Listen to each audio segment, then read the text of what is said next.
تم کو رقبے ملے ہیں ورثوں میں، تم کیسے سمجھو بے گھروں کا دکھ۔ محلوں میں رہنے والے، عیش و عشرت کی زندگی بسر کرنے والے، لگژری گاڑیوں میں گھومنے والے، ان کو کیا خبر یتیموں، مسکینوں، غریبوں کا کیا حال ہے۔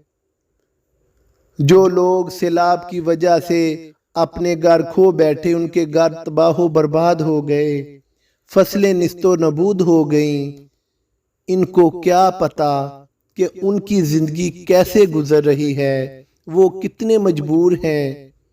درد مندوں کا انہیں کیا لحاظ، یہ اپنی عیش و عشرت والی زندگی جاری رکھے ہوئے ہیں، یہ صرف اپنے آپ میں مصروف ہیں، یہ عیاشیوں میں مصروف ہیں۔ یاد رکھنا، چھوٹی سی زندگی ہے، یہ زندگی ان قریب لے لی جائے گی۔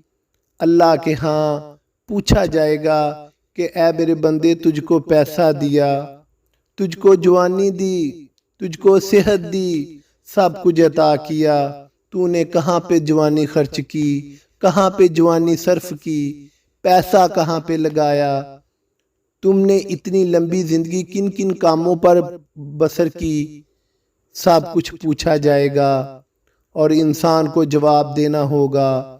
آج انسان پیسے کی حبس میں ظلم کر رہا ہے، دوسروں سے ناانصافیاں کر رہا ہے، رحم دلی اس کے دل میں نہیں ہے، اخلاق نام کی چیز اس کے پاس نہیں ہے، صرف پیسے کی حبس ہے۔ پیسہ اکٹھا کر لے، پیسہ جتنا ہو سکے اس کے پاس آ جائے، اتنا پیسہ ہونے کے باوجود بھی اس کا جی نہیں بڑھتا۔ ایک بات یاد آ گئی کہ انسان، اس کا پیٹ صرف ایک چیز ہی بھر سکتی ہے اور وہ ہے مٹی۔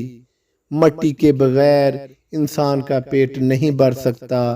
انسان دین اسلام سے بہت دور ہو چکا ہے اور اس کو اپنے آس پاس غریب، یتیم، مسکین، درد مند، مجبور لوگ، لاچار لوگ اسے نظر آتے ہی نہیں۔ اسے نظر آتا ہے تو پیسہ نظر آتا ہے، اسے نظر آتا ہے تو یہی نظر آتا ہے کہ میں اور امیر ہو جاؤں، میرے پاس پیسہ آ جائے، میری زمینیں ہوں، میرے گھر ہوں، بس یہ اسی کے پیچھے، نفس کے پیچھے لگا ہوا ہے اور غیر ضروری کاموں میں مصروف ہوتا جا رہا ہے، رکنے کا نام ہی نہیں لے رہا۔ مگر کب تک؟ بہت سے لوگ ایسے مایا ناز بادشاہ نیست و نابود ہو گئے۔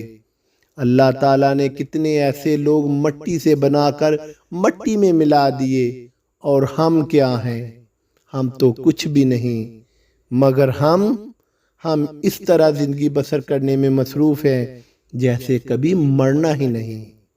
پر یہ ہماری بھول ہے، مار ہر ایک نے ایک دن جانا ہے، ہر جاندار چیز نے موت کا ذائقہ چکھنا ہے، تو پھر انسان کیوں بھڑکا ہوا ہے؟